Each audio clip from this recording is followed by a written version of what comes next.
I don't think we can hear you. How about now? Yes, we Okay. can. So good afternoon, everyone. My name is Abidadi. I'm the Prevention Services Manager working out of the Sioux Falls office for South Dakota Department of Health. I work for the Maternal and Child Health team.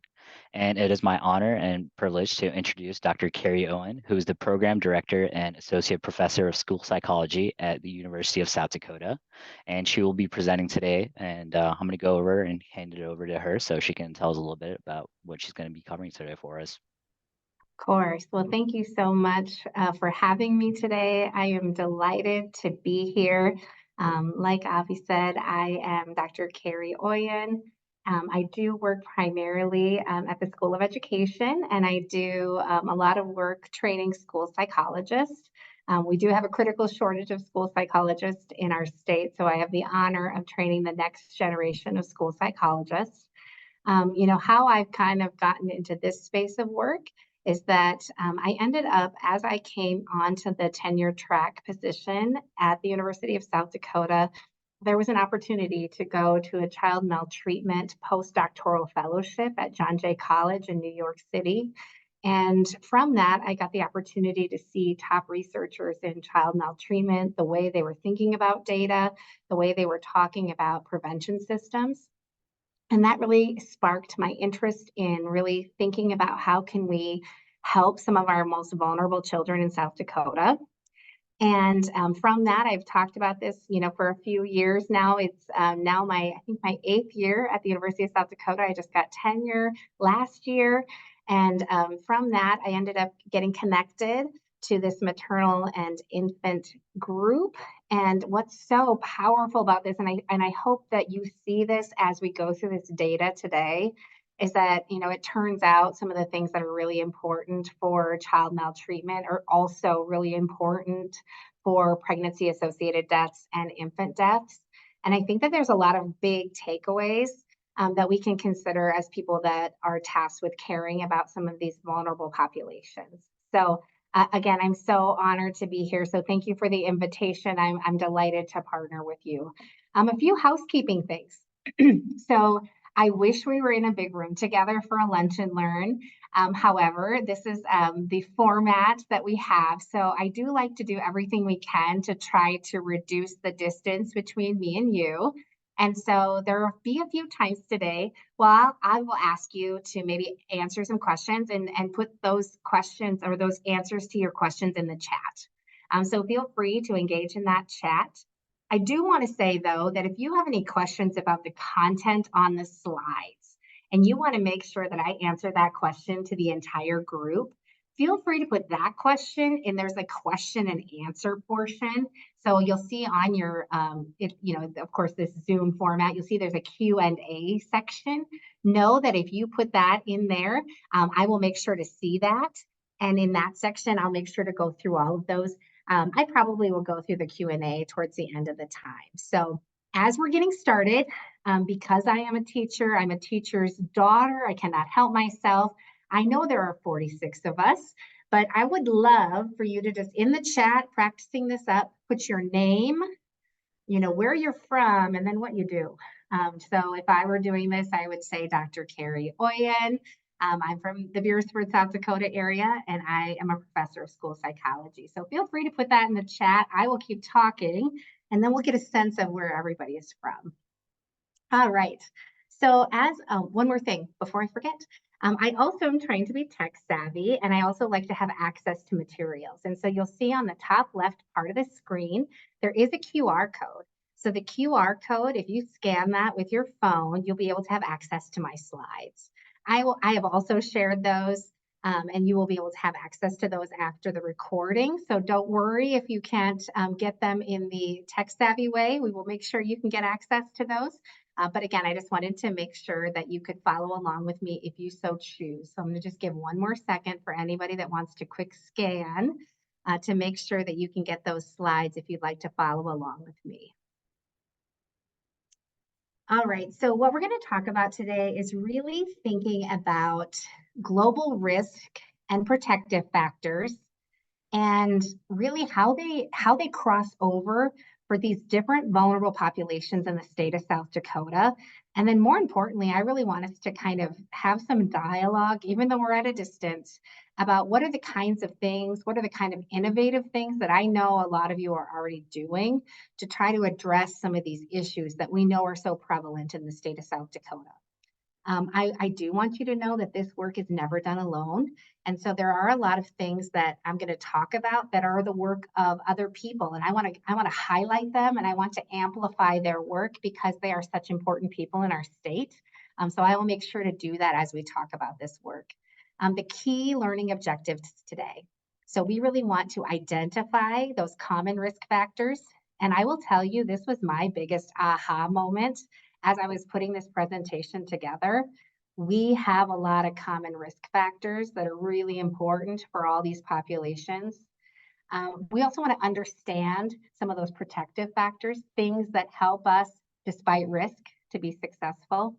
And then we also want to engage in some discussion, again, about what are opportunities that we have to try to reduce some of the risk? What are some opportunities we have as people who care about this population to kind of get in the either prevention or intervention space to try to make an impact on some of this data? Okay, so when we think about things that are particularly important to me as a researcher, what's fascinating to me is that, again, I've done a lot of research in the area of child maltreatment. So some of the background that I've known is that we know a lot about child maltreatment, particularly in urban areas. It's just more studied.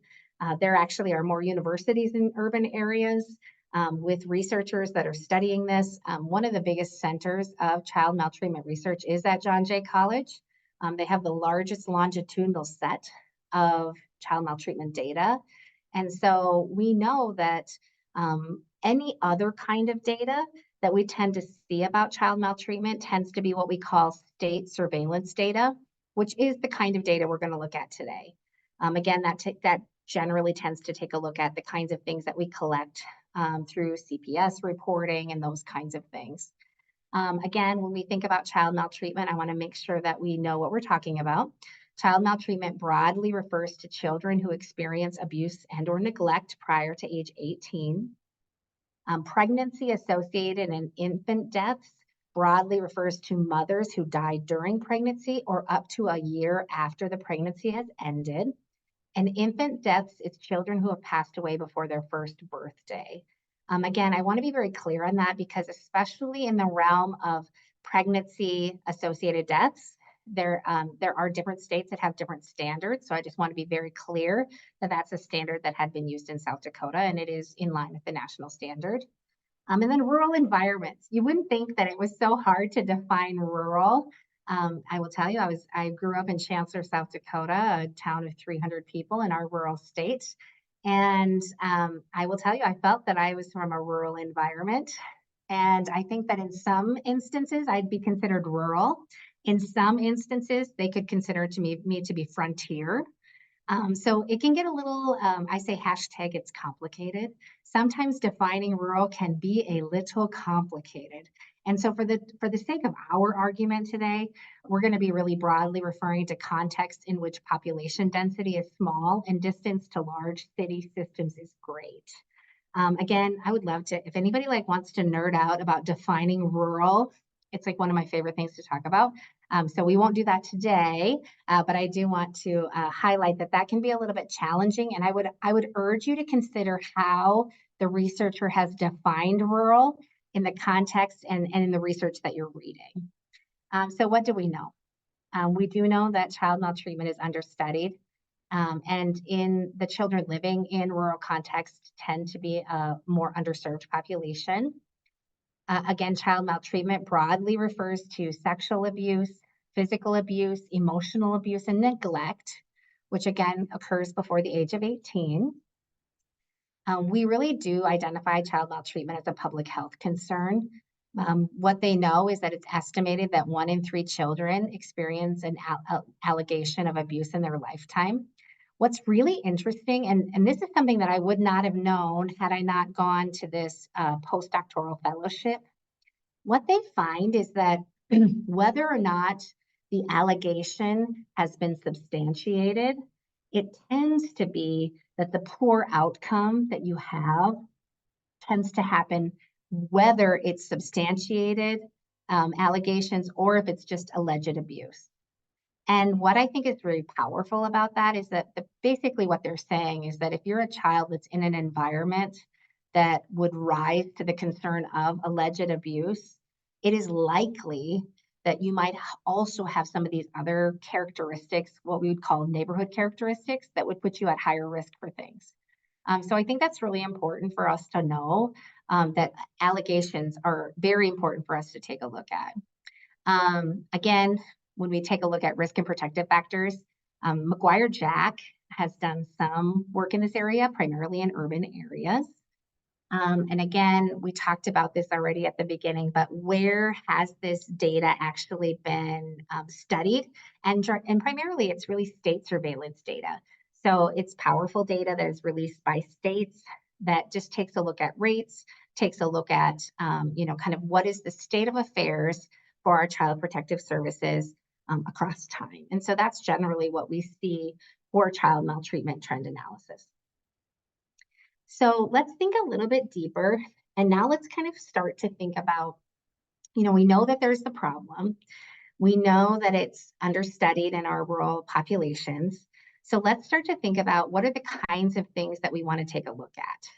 And so if you can picture me, a South Dakota gal that entered into this postdoctoral fellowship with a bunch of like high power researchers at John Jay College. It was super interesting. If you ever have the opportunity to do this kind of thing, what was so interesting is that, of course, I'm a psychologist.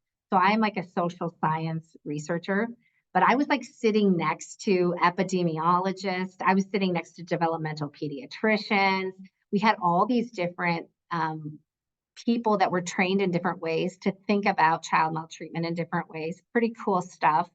And then why that was so beneficial is that because we're all trained differently, we could really start to have these robust conversations about, well, what are risk factors? I'm somebody who's a school psychologist. I think about risk factors that I see in schools, whereas the developmental pediatrician that's sitting next to me is thinking about risk factors that he or she is seeing in the clinic. That actually really matters because then we can start to talk about things like cumulative risk. So again, risk factors are really those environmental kind of factors that increase the likelihood that a child might experience child maltreatment and or pregnancy associated death or infant death. And then protective factors are really those things that provide what we call a buffer or protection, that although you are at high risk, you have these things that are kind of protecting you from experiencing some of those poor outcomes.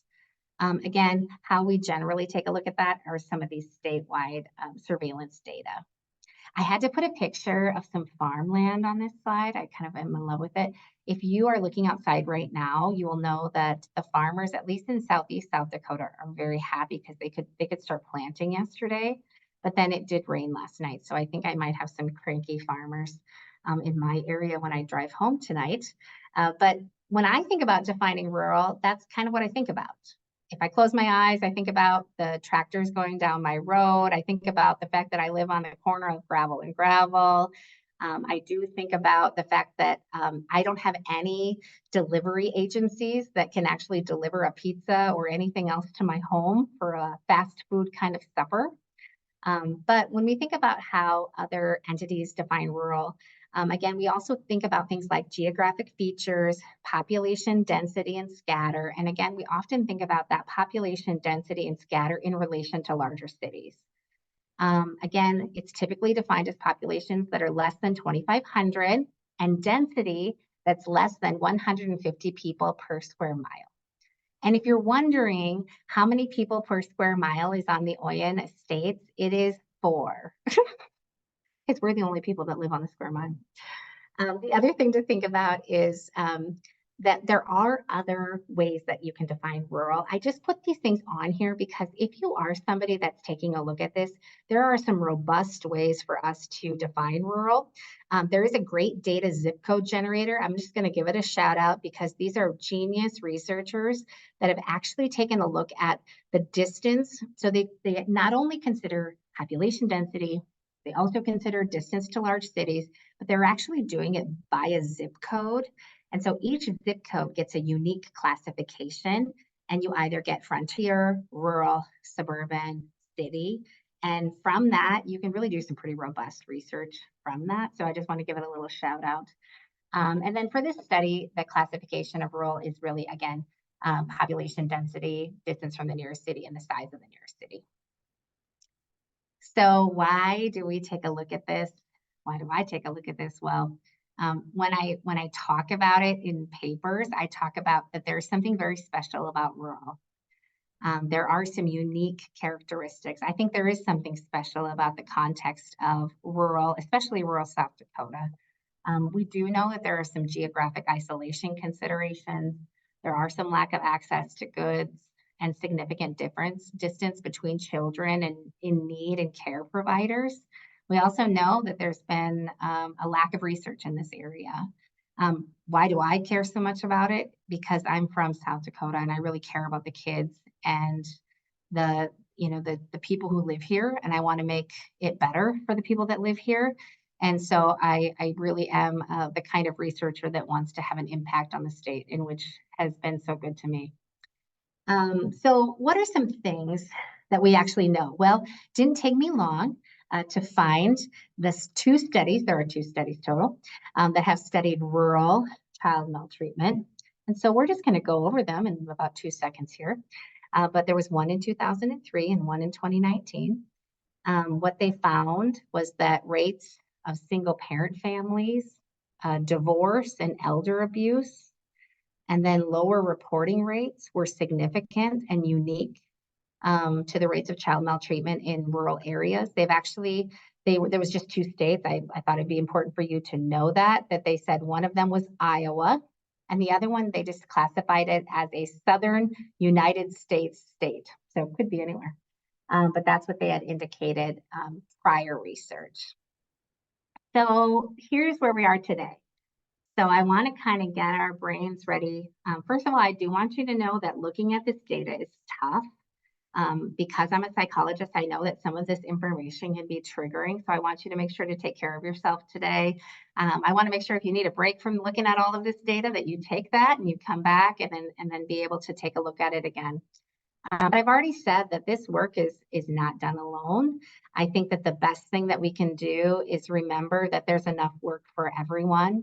And the more that we can collaborate and the more that we can put our brains together, the better outcomes we can have for so many people. So there are two documents that I really want to highlight in addition to some of the research that I've done.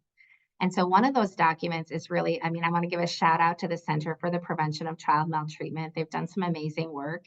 And one of the documents that they did an awesome job with was their 2023 document, which was called the State of South Dakota Children's Wellbeing. What I think is great about this, and I know that I've had lots of conversations with their team, is that they really did a deep dive in what kind of data can we get about our kids in the state of South Dakota. They did a really, really cool job of being able to put it all in one space and talk about where they could find that data, and then basically give us a snapshot. How are things? How are the state of affairs? The other thing I want to give a shout out to, this is Abhi and his group. They did an amazing job talking about pregnancy associated and infant deaths. What they did is take a look at longitudinal data. So this was looking from 2012 to 2021.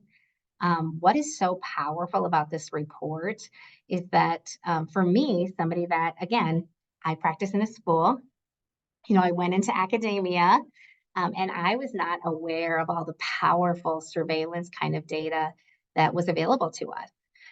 And what I think is so important is that this crowd of people are doing investigations. We're taking a look at factors that surround these deaths and really can help us as people that care about these vulnerable populations to be able to make some sense out of kind of cumulative risk. Excuse me. Okay, so as we kind of dive in, I kind of want you to see the kinds of things we're looking at. So the first part here is taking a look at the South Dakota Department of Health data. So there's a lot on this screen. I'm just going to kind of talk it through, and then I'm going to see if you kind of see the same kind of ahas that I did as we're talking it through. And so you'll see it says, why look at moms and infants? Well, the rates of pregnancy associated deaths continually have increased over the last 10 years, which again is not something that is expected, right? We know that life expectancy has actually increased. We know that we have a lot of factors that actually should make it so that trend line should be in reverse. But that's not what we're finding. Infant deaths, now that's a little bit more variable, right? So it's varied. You can kind of see, even with our little chart there, that it's varied over the last 10 years, but there is a slight increase happening across time. I thought this was so powerful, so I'm just going to read it to you. But between 2012 and 2022, 116,900 women gave birth to 930 babies in South Dakota. And this was the hard part for me to read. For every 1,000 live births, 6.7 infants died. For every 100,000 women who gave birth, 58.2 died. And that is powerful to me. I am a mom, I'm not gonna lie. Some of this is hard for me to read because I am a mom. And I think we also care about that. So then let's like really start to dive into some of the things that might be important for us to think about with this. When I have kind of dove into some of the risk factor data, one of the most studied risk factors of child maltreatment, and one of the risk factors that covers a lot of poor outcomes for a lot of different things is poverty, which probably comes as no shock to us. We just know that you'll see like there's a citation there from 1978. That's because poverty has been important for this work since 1978, and it continues to be important for this work. Again, they really associate the lack of resources associated with poverty as perhaps likely to contribute to child neglect. But this is what's interesting and why I think studying child maltreatment in rural areas is important, is that there is kind of an interesting context, an interesting light to be shed on poverty in rural context. It's not necessarily the same as having poverty in an urban context. So what do I mean by that? Well, if you're in a larger area and you are in poverty, you might have access to more resources. Whereas if you are in poverty and you're in a really rural area, there might not be that many resources that you can access to help you in your time of need. So we think that those are some things that might be important.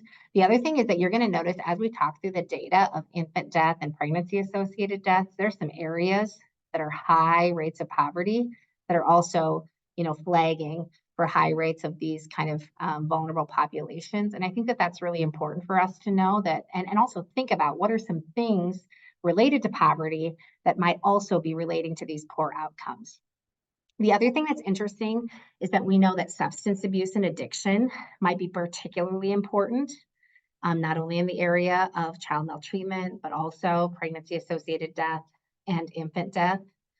And then we also are just trying to understand more about what those things might look like and why they might be happening and kind of the relationship that they have. So this was something that I will tell you before I started this work, I did not know, but I am thankful for this opportunity that I've been able to kind of take a look at this. But what are some known factors when you look at the national data sets that are related to maternal death? So here, the top three. Here's the top three. If you're wondering, what does the CDC tell us about the top three factors that are related to pregnancy-associated death? The number one is that maternal mortality is especially high among Black women. And what I thought was really, really important for us to see here is that when Yale researchers took a look at this and they started to take a look at the factors that kind of impacted that, they noted chronic stress, advanced maternal age, meaning that Black mothers were more likely to be older mothers. They talked about racism, and we're going to kind of let's put it. I'm going to put a pin in it right now because I want us to take a look at our data and then think about some of these things. Overt and implicit bias of healthcare providers. right? So it basically, they were getting at not listening to women, and especially not listening to Black women. They talked about health conditions and the unique health conditions like heart disease, stroke, cardiomyopathy. I feel like I sound so smart when I'm saying that. So I know that I don't have a medical degree, but just saying cardiomyopathy makes me, I feel like I'm among my people here. And then, of course, hypertension or preeclampsia. And we know that, when it comes to those kinds of conditions, they can be kind of silent for a long time. I even think about a friend that I had that was struggling with preeclampsia. And of course, she was getting prenatal care. But if you just talked to her, she didn't necessarily know how bad it was until it was so bad. And that was because she was getting regular screening. And I can't only imagine what happens when you're not getting regular screens. And then I think what's so powerful is for us to think about mental health conditions. So we know that there's some pretty significant mental health conditions. I know because I'm a psychologist, because I work with so many kids and teen moms and those kinds of populations that, first of all, we know that estrogen is a known serotonin deleter. And so there are some spaces here where we know that postpartum, especially when you have that onset of hormones, we know that you're particularly vulnerable for postpartum depression. And we also know that sometimes it can be postpartum psychosis. We know that that can lead to things that are pretty hard to talk about, like homicide and suicide. And so those are kind of the things that we know about across the nation. Let's talk about what we know about with infant death. We know that the number one cause of infant deaths is really what we consider to be birth defects or kind of those genetic things. We also know that preterm or low birth weight can be a cause of death. We know sudden infant death syndrome can be a cause of death. And then here's where it starts to become quite preventable, but injuries and accidents, particularly suffocation. And then I just had to put this in here because this, again, for me, I hadn't really studied this, and I just thought it was such an aha moment for me that I really wanted it to be an aha moment for all of us. That in the 1980s, if you were to have this list, it would not have been injuries and accidents. It would have been respiratory distress syndrome. However, with the advancements in medicine, we are able to control a lot more of those things. And because of that, now it's kind of gone below the top 5 and has been replaced with injuries. So kind of powerful to think about the role of medicine and our ability to influence kids being able to be okay. Okay, so let's take a look at our South Dakota data. So the first one here, again, I want to highlight as I go through this data, I want to highlight where I'm getting it from. And just so that you know, you too can pull down any of these reports. And so this first report is from the Center for the Prevention of Child Maltreatment. This is their child well-being report. It's that first citation that we had there. This was really taking a look at NCANS. So NCANS is the National Center for Abuse and Neglect data system. And so it's a very powerful national data set that takes a look at child maltreatment across all states in the union. I'm going to give you a big caveat. There are some problems with child maltreatment data. I'm going to say it one more time. There are some problems with child maltreatment data. And the problems that we have is that we do not actually have a full data set. We only have 5 of the 9 sovereign nations reported in our data set. And so there are spaces and places that are not represented in this graph.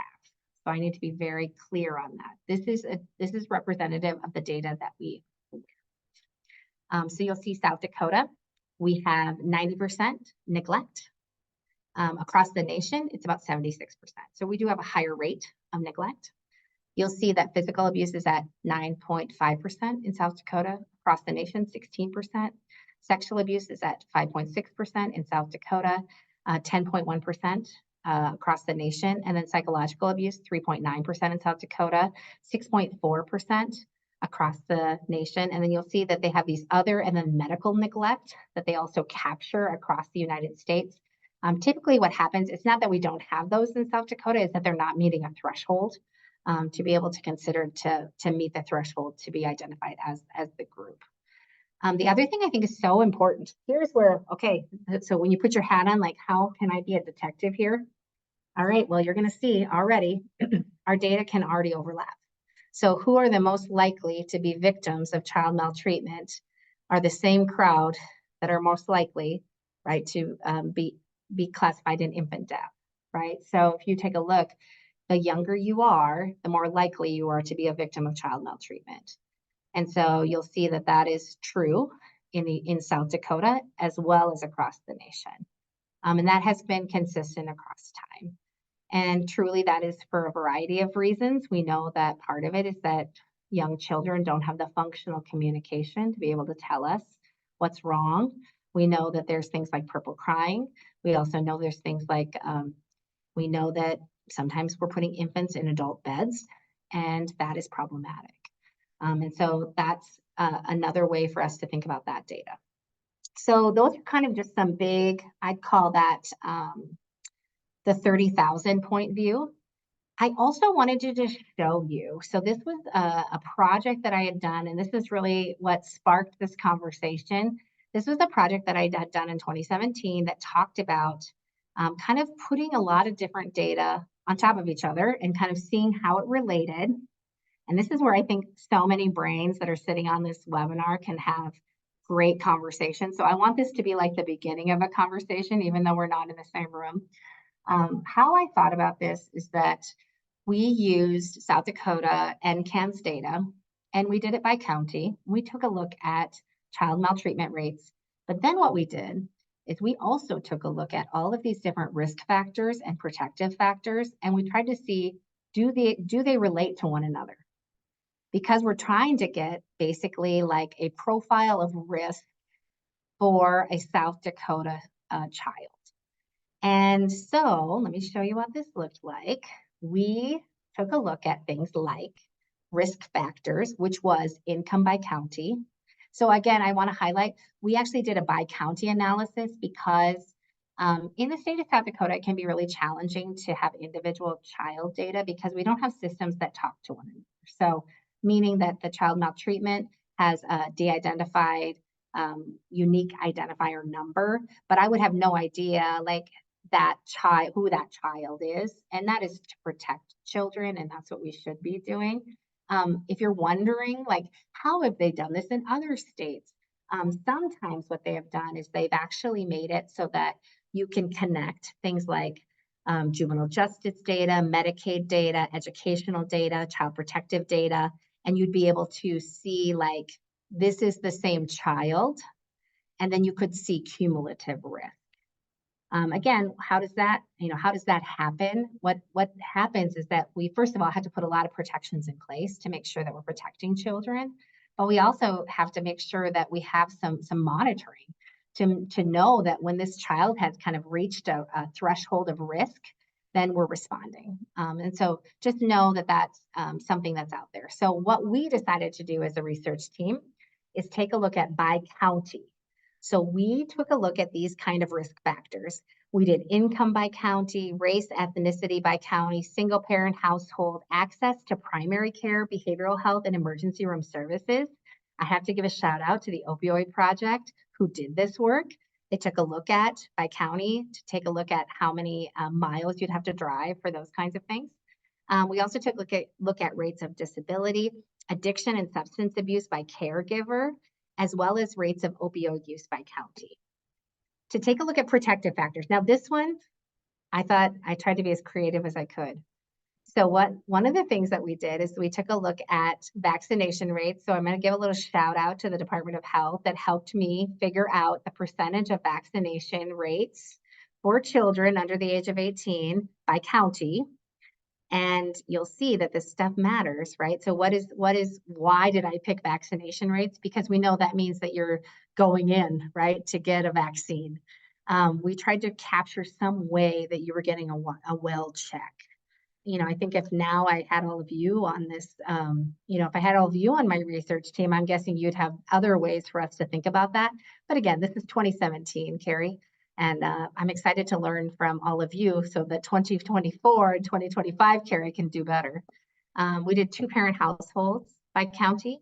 And then this is where I thought I was being so creative, as I also did civic engagement by county. So I took a look at who's voting. What's your percentage of voters?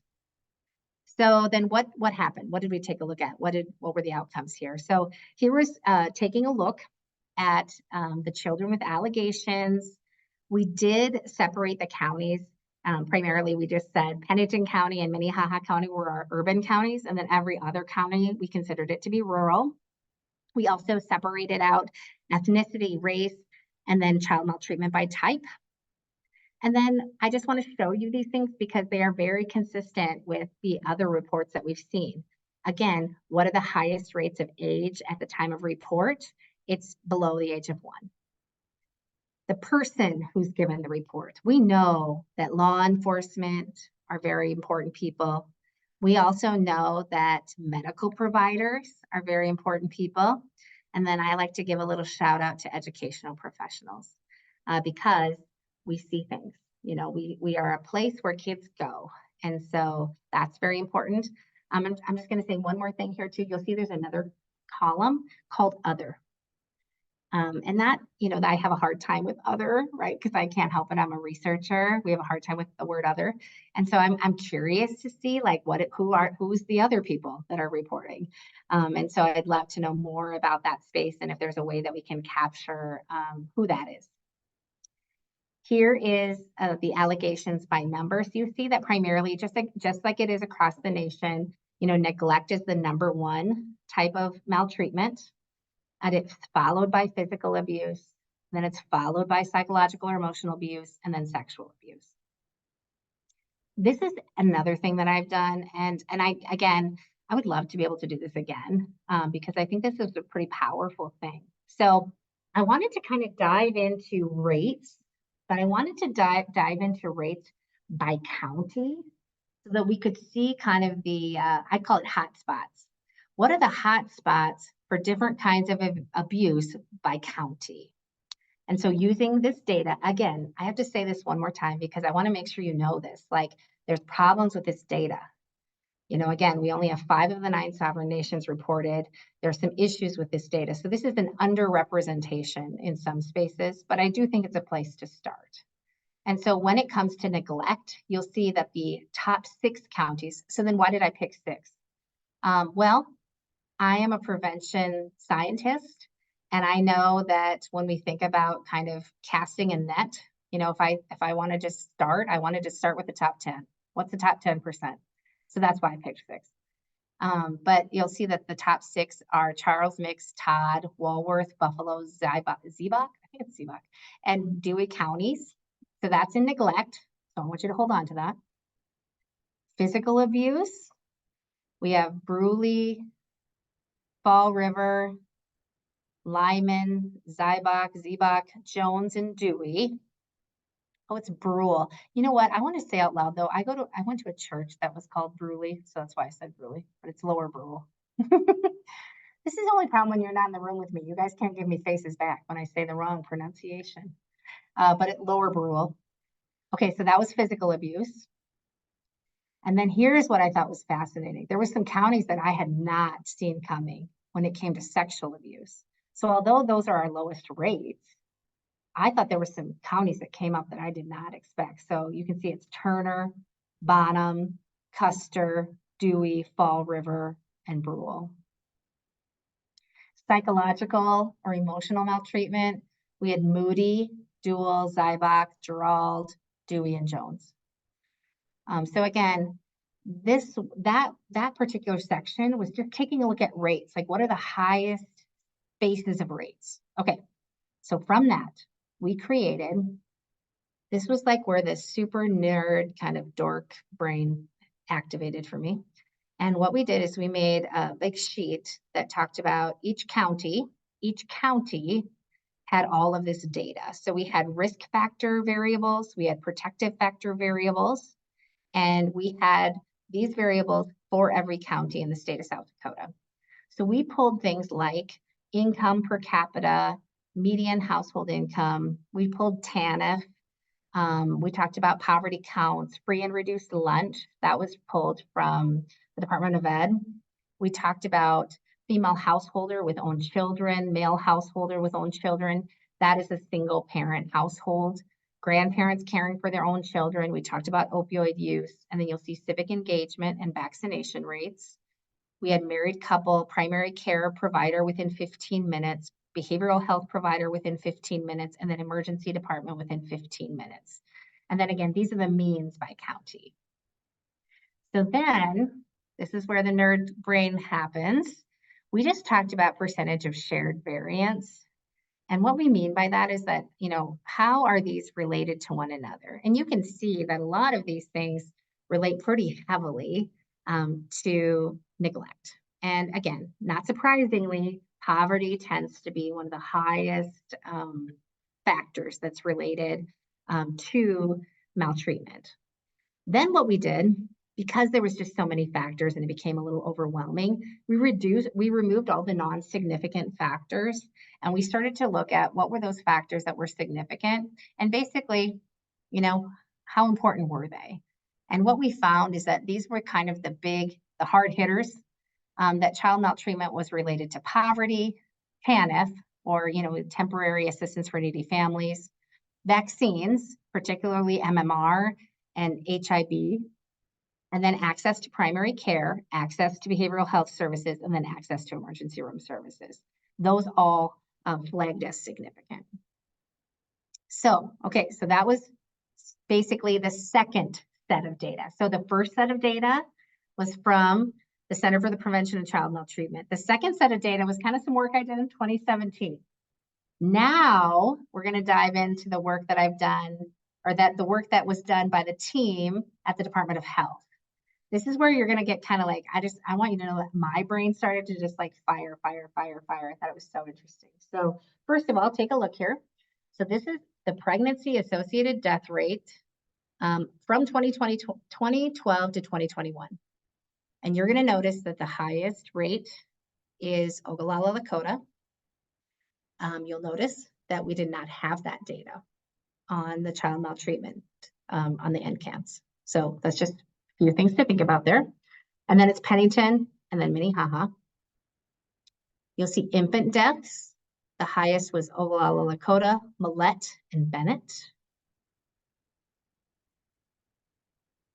Okay, race and ethnicity. This is where I got to tell you, this kind of hit me like a ton of bricks on here. So I'm just going to show it to you here. That American Indians were 20.2% of all live births and 44.1% of all pregnancy-associated deaths. I'm going to say it one more time because it's pretty powerful. American Indians were 20.2% of all live births and 44.1% of all pregnancy-associated deaths. The other, DC was kind of right underneath there, Black or African American, or no, white, and then it goes, white, and then it's Asian, then Black or African American, and then Hispanic or Latino. And then you'll see that the rates of pregnancy-associated death among American Indians were 4 times higher than among white women.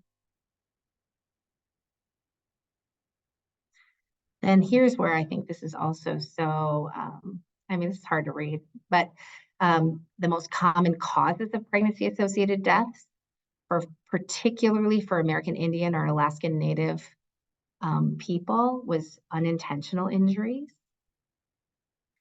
Then pregnancy, childbirth, or I don't even know how to say that. Is it peripartum or puerpartum? Suicide, homicide. And you can see, like, again, look at how that inverse happens for white race, where unintentional injuries are only at 16.7%. And then primarily like pregnancy related kinds of things tend to be higher. And again, still alarming, 13.3% across races were suicide. And then you can see a little higher for homicide. Now this was kind of, I'm like, this was also mind-blowing to me. The highest rate of infant death was observed among Black or African American infants. So you can see it's a very high rate compared to other races. The second highest rate was American Indian or Alaskan Native. How, what is the causes of death? you can see that the first part is that same, we've talked about that, right? The national trend says that first part is kind of chromosomal, congenital malformations. So that tends to be very true for white and Asian or all babies, but then you'll see that disorders related to low gestation or short gestation or low birth weight. Then look at on here, accidents. And this is where we start to think about what are the kinds of things happening to babies, especially Native American babies, and could they be preventable? And then sudden infant death syndrome. And you can see that the rate of sudden infant death syndrome is higher for American Indian babies than it is for white babies. And then you'll see this was also so important. Remember how they said that across time, that one of the factors across the nation was the age of the mother for pregnancy-associated death. Remember, they said the older the mother was something that was important. Now, this is very important to see that in South Dakota, that is not necessarily true. So look at here. When it came to the death rates, the highest death rate is 19 years old or younger. And so that is not in line with the national trend. So pregnancy-associated death is higher among younger women in the state of South Dakota. Again, across the nation, it tends to be advanced maternal age due to pregnancy-associated things. But we're not seeing that. The other thing that's really important for us to see is that infant death rates, now those are pretty consistent because if you have advanced maternal age, sometimes you're more likely to have congenital or kind of low birth weight, those kinds of things. And so you can see that tends to be the highest rate of infant death. You can see education matters, so that it looks that pregnancy-associated death rates, that having less than high school or no education or high school education. And then infant death rates by mother's level of education. You can see that there is there's an important trend there, that having less than a high school to no education or high school education. There was some information, talking a little bit about fathers in this report. Again, because of time, I wanted to make sure we could get through all of our stuff, which, by the way, how's time fly so fast when we're having fun? And then the other thing is this child death review and maternal mortality review. These people do very powerful work. I want to commend them. I don't know if you're on this call. I want to commend you for what you do. I can't imagine how hard it is to do this work. But what they found is that they reviewed 145 infant cases and 24 pregnancy-associated cases. And they found that for the infants, 100 of them were preventable and 20 of the pregnancy-associated deaths were preventable. And look at those percentages, the number of preventable deaths when they reviewed the data. And that, to me, it is twofold. It's really hard to read. And I think it should give every single one of us on this call hope that we can do some things to prevent these poor outcomes. So what are the things that we saw? And what are the things that they saw in their data? They looked at stressors. So they talked about history of substance use, unemployment, domestic violence, of course, previous suicide attempts, psychiatric hospitalization, child protective service involvement. And then they also talked about things like, did discrimination contribute to death? Did substance use contribute to death? Did mental health conditions contribute to death? Was this death a suicide? Those kinds of things. And then here's another, again, to commend this group for this powerful data.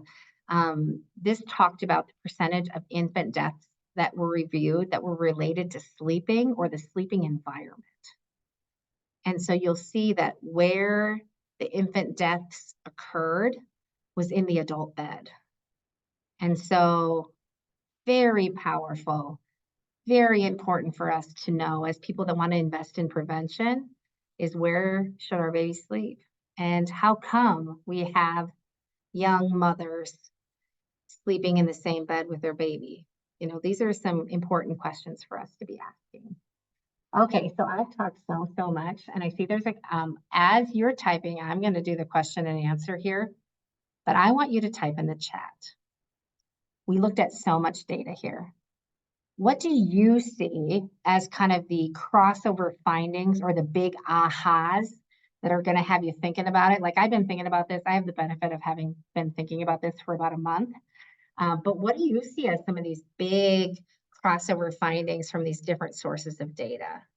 What are the things that are kind of like, this is kind of either shocking to me, or maybe this doesn't surprise me at all. I see this in my work.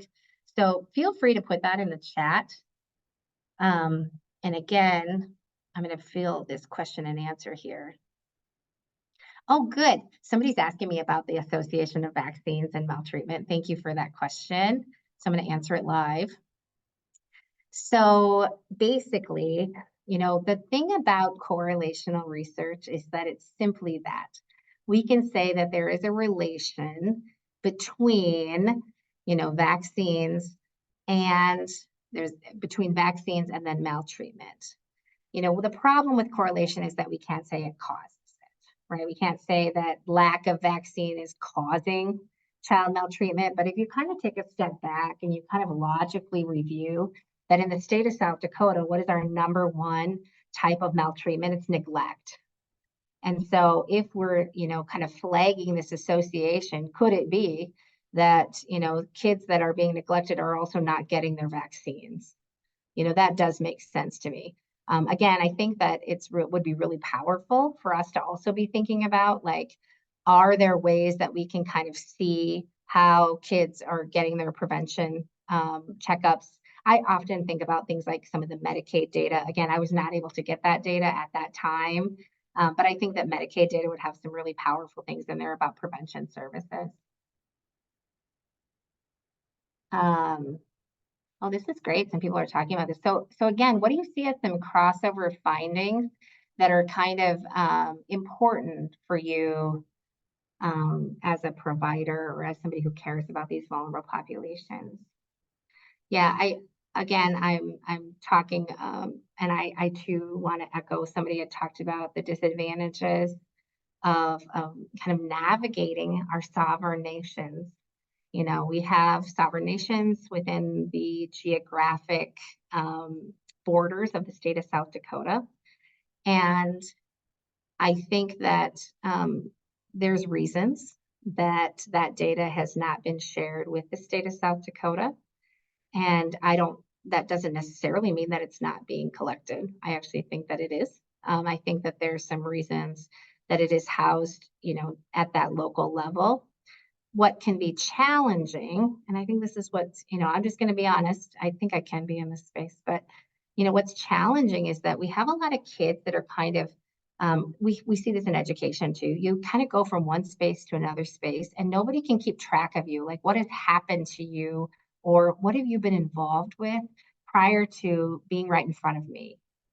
And because of that, that's where we start to say, like, okay, I have this patient or I have this client in front of me, and I can tell that there's some risk here, but I might not necessarily know just how much risk there is because our judicial system doesn't talk to our Department of Ed, doesn't talk to our CPS, doesn't talk to our Medicaid system. And again, I get the reasons why, but there is something to be said about then I might not know how much risk is there for this child. And then therefore it could be challenging. The other piece I want to talk about that's important for us to think about is, again, access to resources. So let's just say I have somebody sitting in front of me that is in need. What then can I do? That's a huge piece of it, right? Then what can I then do?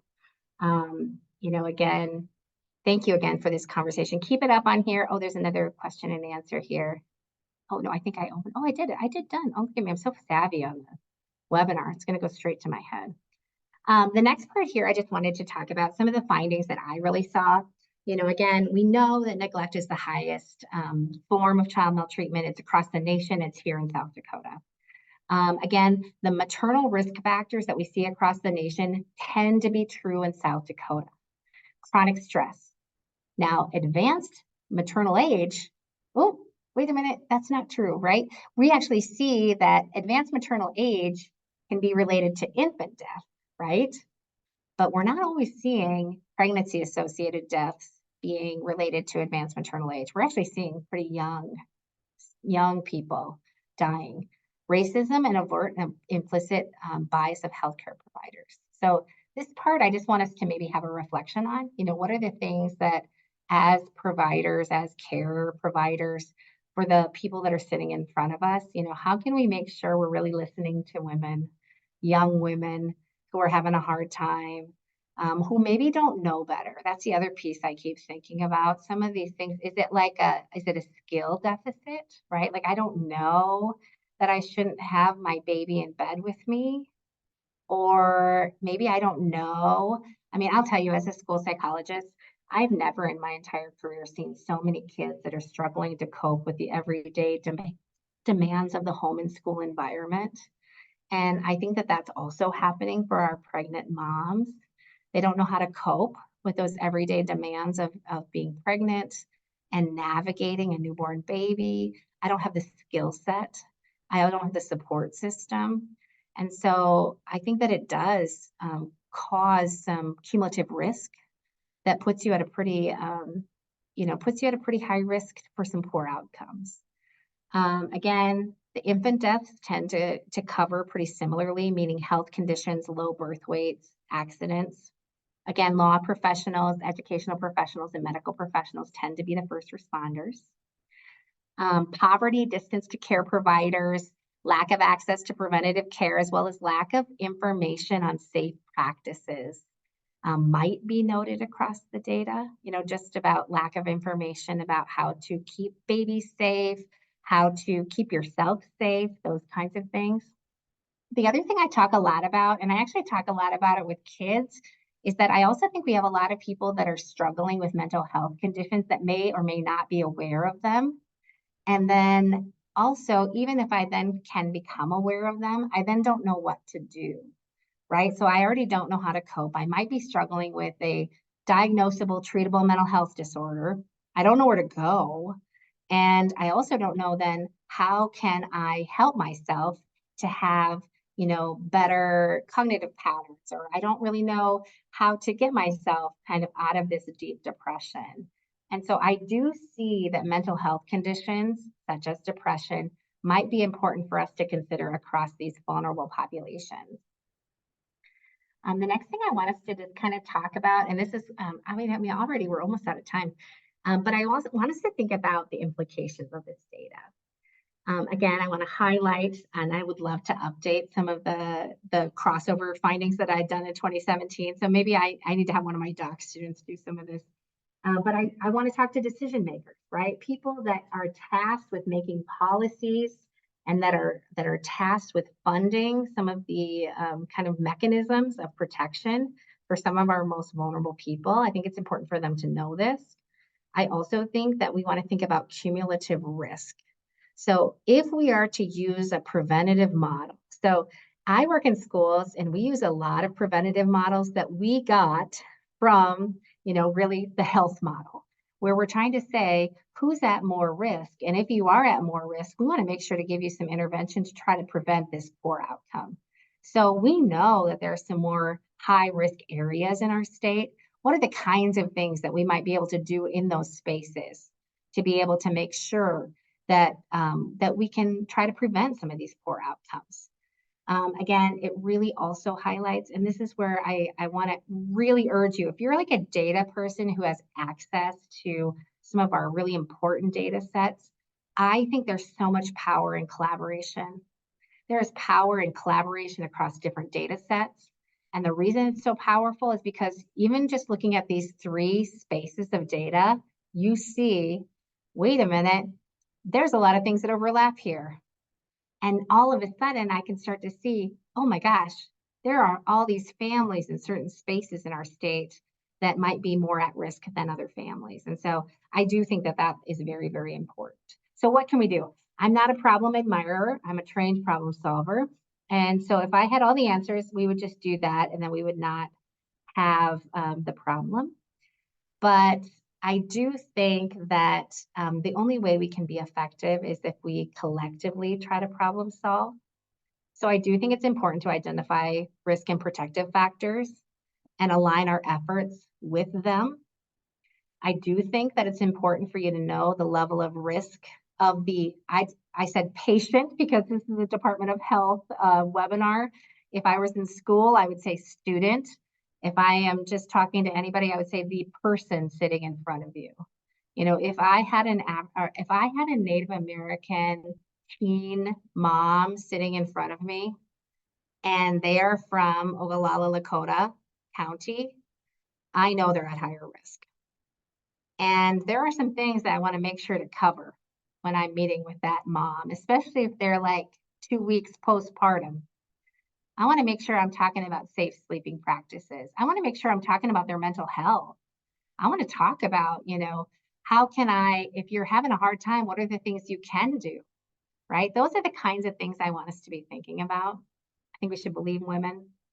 I think infant sleep education is so important. So Des Runyon was one of our top experts. He actually was my mentor in the John Jay College postdoc fellowship. He actually is the person that did the Purple Crying campaign across the nation. And where did that come from? It came from data like this.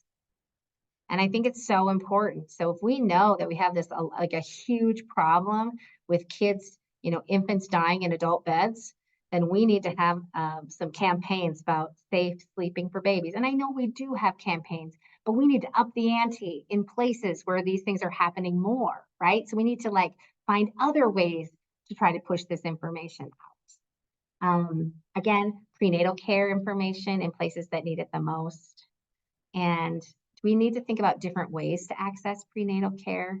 I know it's really hard for us to know and to think about teenagers getting pregnant, but they are. And so if they are, how can we try to lower the barrier of shame of getting pregnant so that you get access to care? I think we have a lot of teenagers that are trying to hide pregnancies and then therefore they're not getting prenatal care and then they're having poor outcomes for their babies. So how can we get into that space? Do we need to try to get where can we have prenatal access to care? Maybe there are already some of these things happening. What about care provider bias? What can we do to reduce the risk of missing something important for our vulnerable mothers? We all have bias, right? We have blind spots. I guess I'd call it a blind spot. We all have blind spots. So how can we make sure that we're reducing those blind spots for care providers? How can we empower child welfare data systems to communicate with key parties to protect our vulnerable children? I also would love to hear your ideas or ideas of things that that are happening. So as I'm kind of finishing up our talk today, I'd love for you in the chat, if you know of some of these kinds of things that are happening in our state, would you either put them in our chat or even put a link to some of the things that you are doing in your local context? We'd love to see it. I'd love to see it because I think that there's so many of these things that are likely being done that we could try to amplify. So please feel free to put that in the chat. Or maybe even things you're trying to pilot in your local context. I think that can be really powerful. So what does this mean for all of us? I had to put a little Maya Angelou. I love Maya Angelou. Do the best you can until you know better. Then when you know better, do better. And do I think that just one of us can solve this problem? No. It is going to take all of us. It's not just one of us, it's all of us that are key to addressing these issues related to child maltreatment, pregnancy-associated deaths, and infant deaths. These are some of the most vulnerable people in our state. And it does take all of us. Really, I think it takes all of us to kind of even set down maybe some of our preconceived notions about other entities to try to make some sense out of, what can we do to work together to try to help this pretty vulnerable population. Our community is tasked with seeing those who are struggling the most and finding creative ways to help to teach them the skills to do better and help support them along the way. I think that, if somebody didn't know how to do math, we teach them how to do math. If they don't know how to read, we teach them how to read. I actually think we have a lot of people that do not know, first of all, how to take care of themselves, nor how to take care of infants or how to take care of children. Maybe they don't know how to take care of children that have a hard time. All of these things matter. And I think that it's so, so important for us to be able to be in those spaces and try to provide skill so that people can do better. So we can try to break some of these kind of, generational kind of impact of trauma and those kinds of things.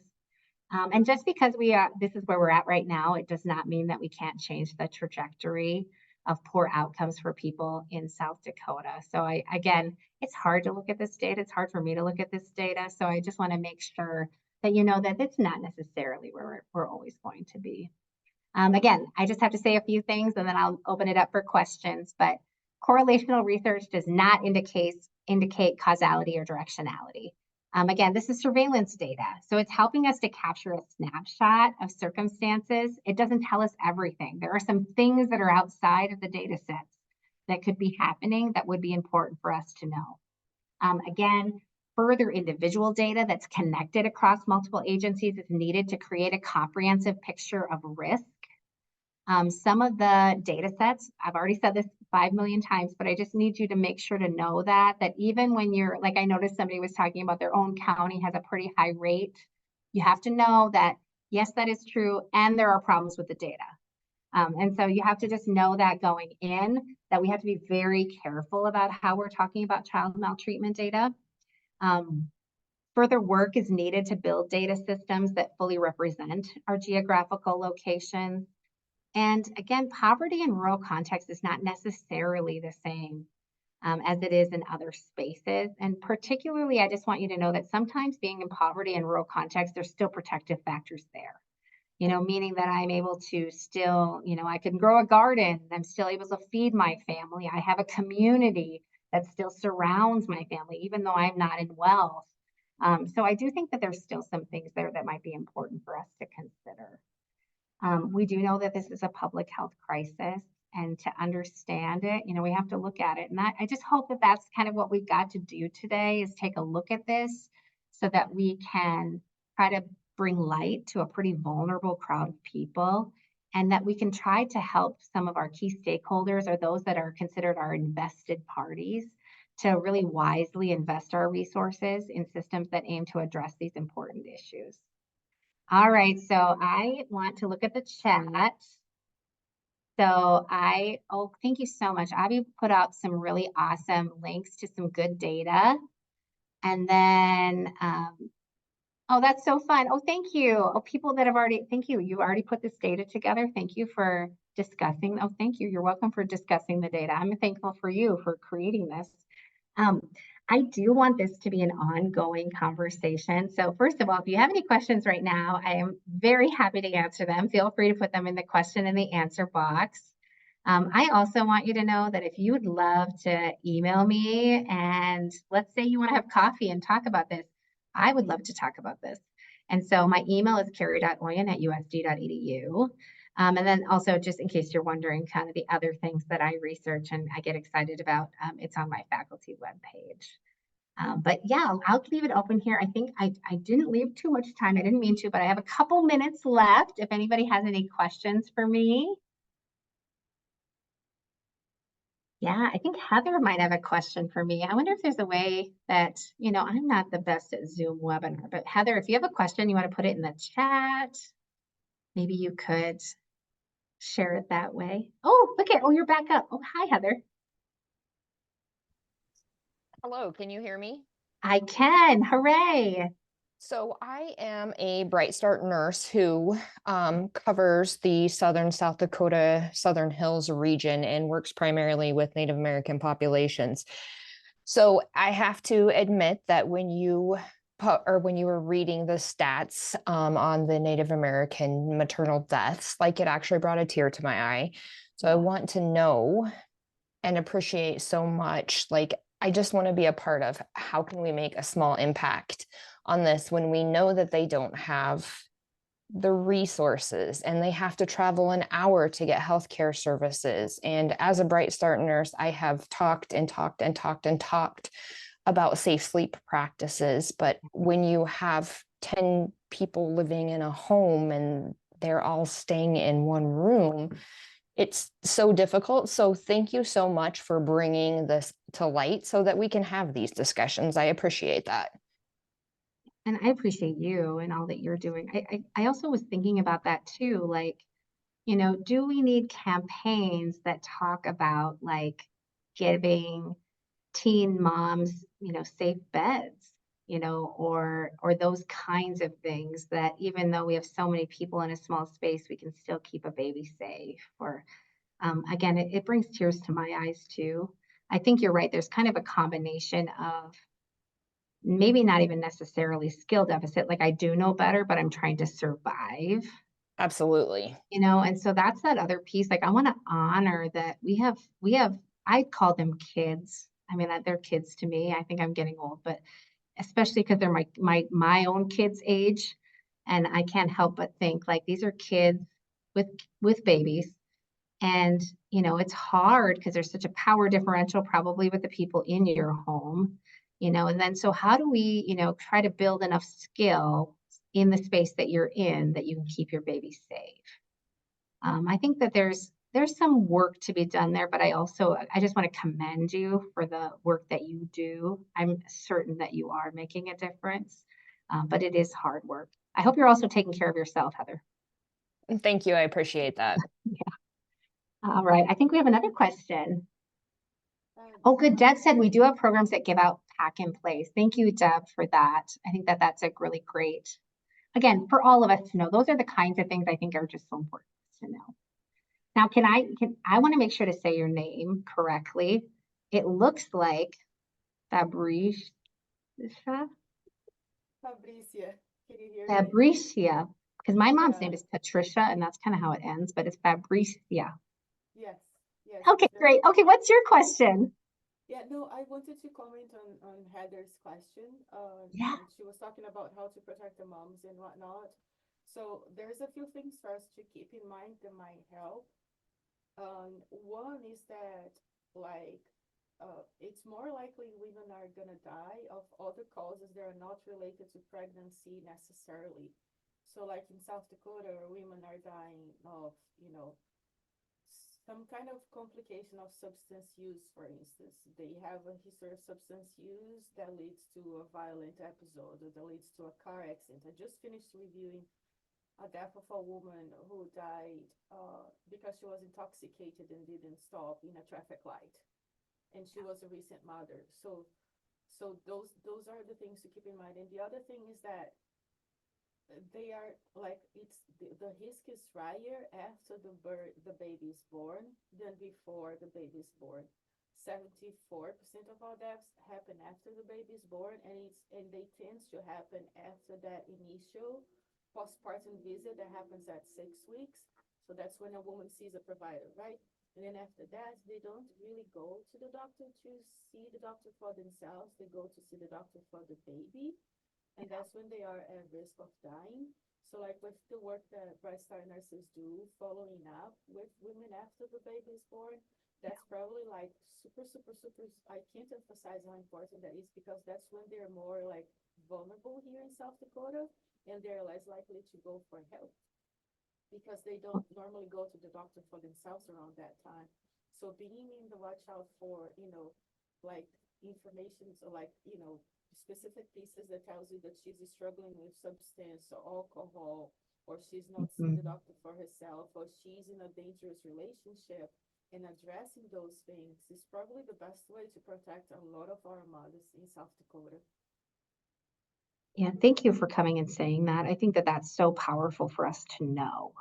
You know, again, when we think about like prevention response models, I think that the timing matters, right? And so what you saying that is can really be powerful for the people that have somebody sitting in front of them. They just know that, again, probably when they're, you know, I think about my own kids, you know, we went on for the 6 month check and, you know, the 9 month check, the year check, you know, that's when we really, you know, need to be paying attention to those things. The other thing I just want to say is about substance use. You know, I think that there's a lot of people that are trying to self-medicate with substances.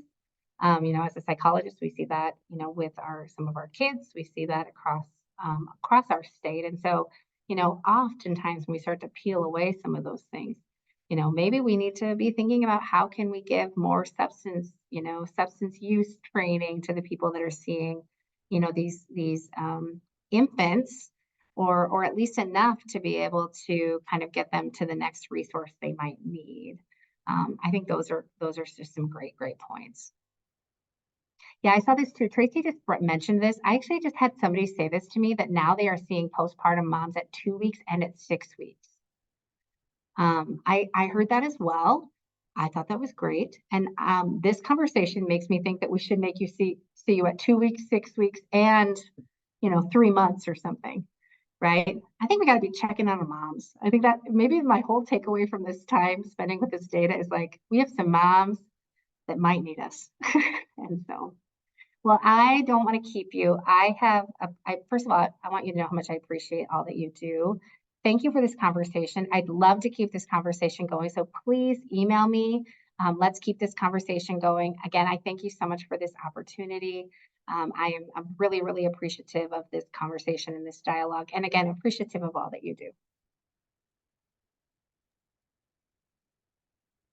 Thank you, Dr. Oyen, for your presentation, and thank you to all our attendees. I think it was really important to hear kind of like an outside subject matter experts point of view and perspective on what the Department of Health is doing. And it's really helpful for us to kind of know and understand, have a comprehensive understanding of what these barriers actually are. They're not just like random manifestations of our psyche. These are real tangible problems that are present across the state. And just having that like holistic and comprehensive understanding of these barriers, I feel like will help us, structure our recommendations better. And one important point that you really raise is like the importance of just cross collaboration, not just, interdepartmental or interagency, but between pretty much all providers across the state. So hopefully, we see a trend in improving that, and it'll really help us in tackling these problems.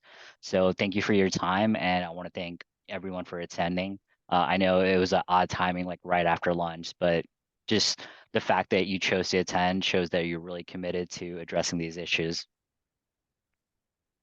Thank you so much.